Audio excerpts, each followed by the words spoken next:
if it's the change I think it is, then what you should have in your portfolio going forward can be very different from what it has been. Billionaire investor Howard Marks is warning that the easy times in the stock market are likely over. In a recent interview, Marks talked about a, quote, sea change that is taking place as we speak that will fundamentally change the economy and the way people invest. So make sure to stick around till the end of the video because Marks provides details on how he recommends people invest to take advantage of a once-in-a-40-year opportunity. Here's what he had to say. Let's talk about two memos that you've written not too long ago that are fairly well known. One was written last year called Sea Change. And in Sea Change, as I understand it, and as I remember from reading the memo, you said in your lifetime in the investment world, there have been 3 sea changes. 2 of them occurred earlier, you described what they are, and now there's a third sea change, and that third sea change is basically that interest rates are not coming down anytime soon, and we have to live in a higher interest rate environment for quite some time. Is that fair?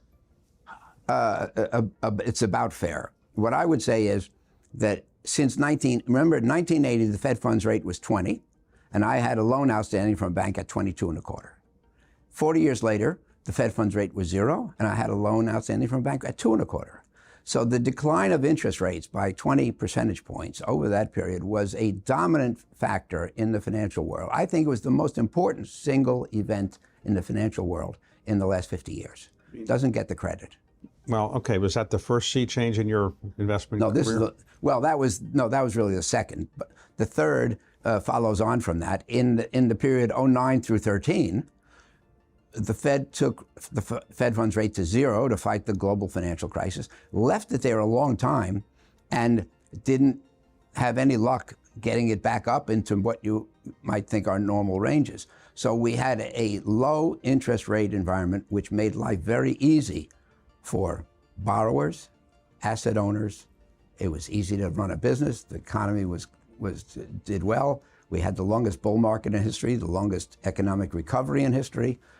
We had very low incidence of default and bankruptcy. It was an easy world. And if you read articles about, for example, Silicon Valley Bank, they talk about the easy money environment. And the main point of sea change is we're no longer in an easy money environment. So you mean all the geniuses of private equity are not geniuses? We've been benefited from low interest rates? Well, you know, there is a part in sea change where I talk about the fact that a guy says, oh, we can buy this company and make 10% a year.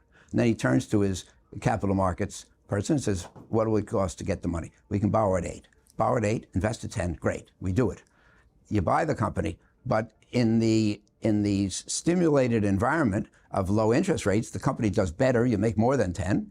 Your cost of money declines from 8 to 6 to 5, and it costs you less to borrow the money, and you say, boy, I'm a genius. The U.S. stock market has been on an amazing run for the better part of the last 4 decades.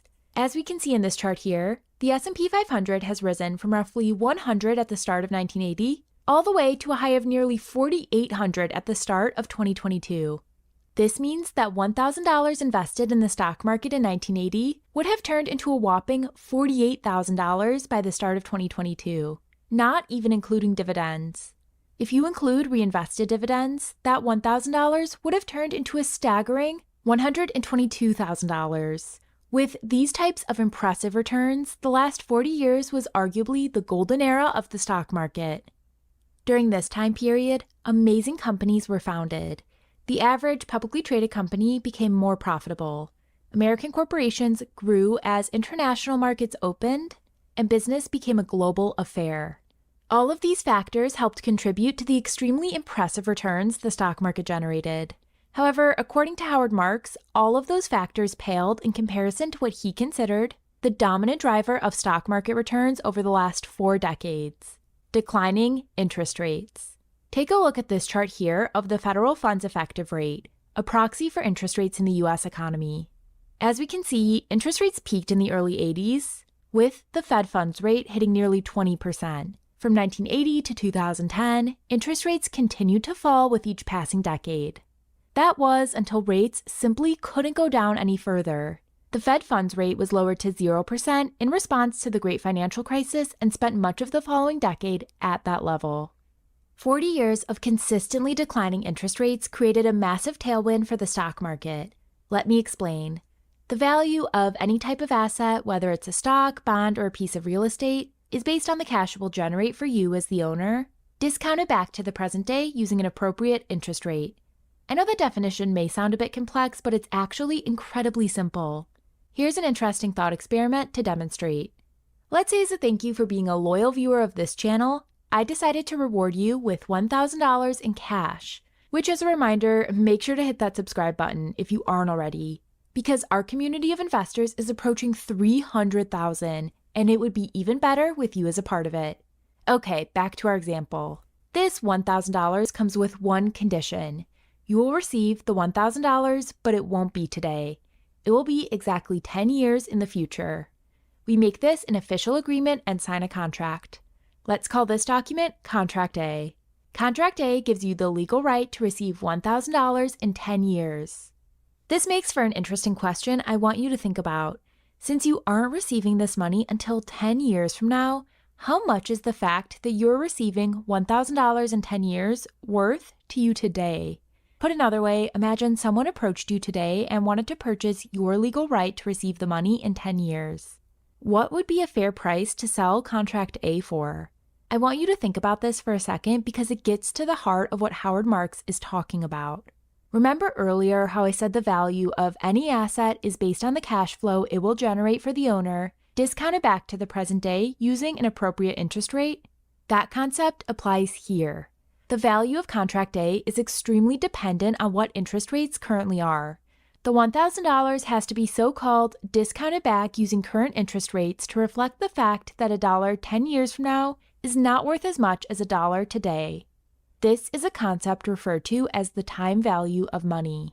Let's see this concept in action. Using a 20% interest rate, the value of Contract A is worth $162. Let's see what happens as we lower the interest rate.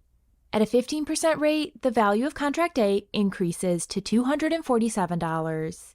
If we take the interest rate down further to 10%, the value increases even more, all the way to $386.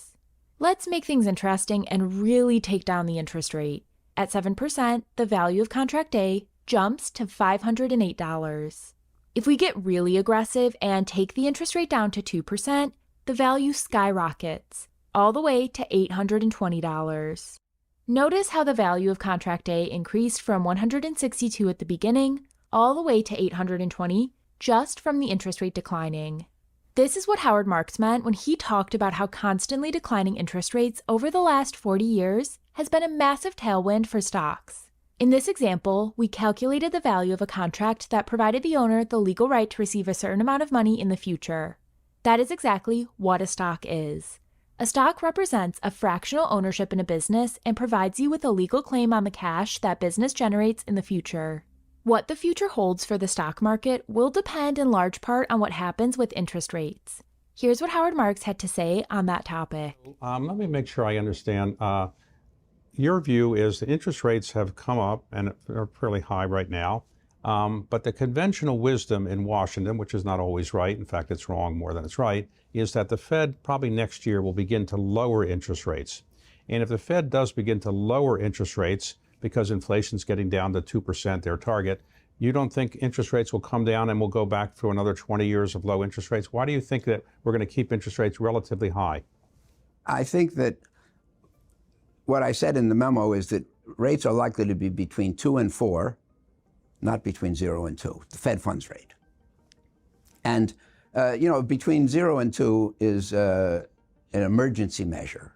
And, rates were, the Fed funds rate was 0 much of probably the majority of the time in the 09 to 21 period. And that's inappropriate. It stimulates. You can't live on a shot of adrenaline every morning for 13 years. And it does subsidize borrowers and penalize lenders and savers. And I would like to see a Fed get to a neutral position, which is neither stimulative nor restrictive. And I describe that as 2 to 4. If inflation's 2, then the Fed funds rate should be higher than that so that there's a positive real Fed funds rate. Earlier in this video, we talked about the theory behind how higher interest rates lead to lower stock prices. While this is how things should work in theory, as is often the case, sometimes how things play out in reality can be a bit more complicated. Over the last roughly 18 months, interest rates have increased at the fastest rate in generations. As we can see here, the federal funds rate started 2020 at roughly 0%. Over the course of less than 2 years, it increased to its current level of over 5%. Given these drastically higher rates, one would think that stock prices would have to come down, right? Well, that hasn't really been the case. Despite significantly higher interest rates, the US stock market is only down roughly 10% from its all-time highs. This is because many investors and economists think these higher interest rates are only temporary. The thought is that as inflation starts to come down and the economy slows, the Fed will have no choice but to cut interest rates back to near historically low levels. This is why the stock market hasn't reacted more negatively to the steep rise in interest rates. Howard Marks disagrees. To understand why, you have to understand what so-called real rates are. In simple terms, the real interest rate is an interest rate that has been adjusted to account for the impact of inflation. Here's the shorthand way to calculate the real interest rate. Let's say the current interest rate is 5%. This is referred to as the nominal interest rate. Think of this as the interest rate before factoring in inflation. Additionally, in this example, let's say inflation is currently at 4%. The way you approximate the real interest rate is by taking the stated interest rate, so in this example 5%, and subtracting out inflation. In this example, 4%. This leaves you with a quote-unquote real interest rate of 1%. Marx believes that higher nominal interest rates are here to stay. This is because Marx makes the argument that in order to lend out money, lenders need to receive a positive real return. Using our example, if nominal interest rates fell to 2% and inflation remains at 4%, the real interest rate is now negative 2%. According to Marx, this would be unsustainable. No sane investor would lend money if their return after factoring in inflation is negative.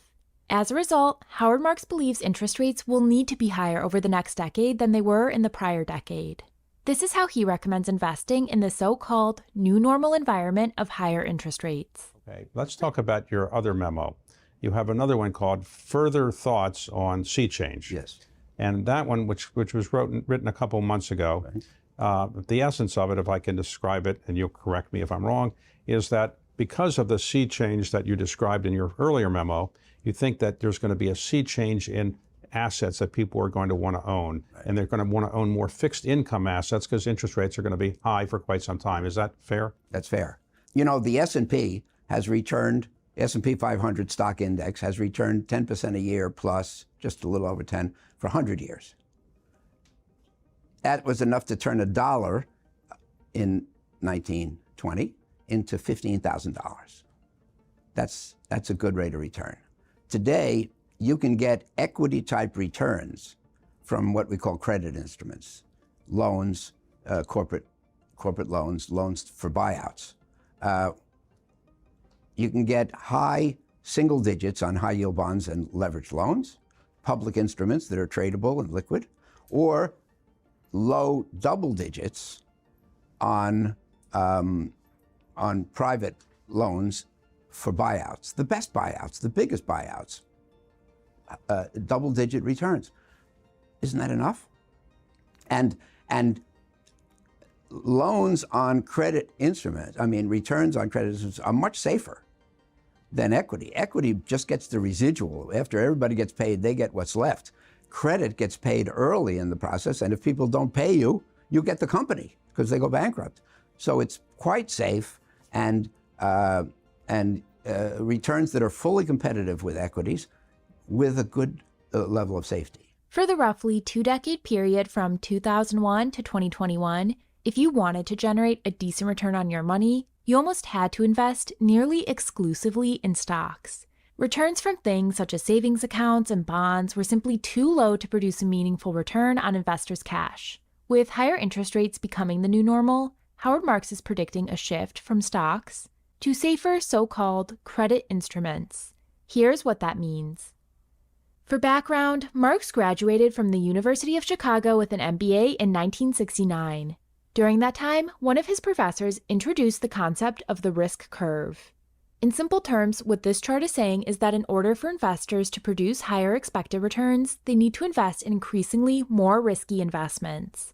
Put another way, if all investments generated similar returns, why would someone invest in a volatile stock market when they could keep their money in a savings account and have that same return? The only way investors will invest in riskier assets is the incentive of higher expected returns. This line here is called the risk curve. As investors move farther out on the risk curve, risk increases, but so does expected return. Let's say we have an investor that is looking to generate a 10% return. When interest rates are low, investors may have to go farther out on the risk curve to hit the return target. In this example, that means investing in more aggressive stocks. However, let's see how higher interest rates change things. As interest rates increase in the economy, it shifts the risk curve up. Now that interest rates are higher, to generate that same 10% return, our investor here doesn't have to go as far out on the risk curve. That 10% return target can be achieved by investing in high-grade bonds instead of stocks. Bonds are considered less risky than stocks because in the event of a bankruptcy, bondholders have to be paid back in full before stock investors receive a single penny of their money back. If higher interest rates are here to stay, it has the potential to completely shift the way many people and institutions go about investing. Gone will be the days when people had no choice but to invest in the stock market. Only time will tell if Mark's prediction comes to pass. So there we have it. I hope you enjoyed this video and make sure to hit that subscribe button because it's my goal to make you a better investor by studying the world's greatest investors. Talk to you again soon.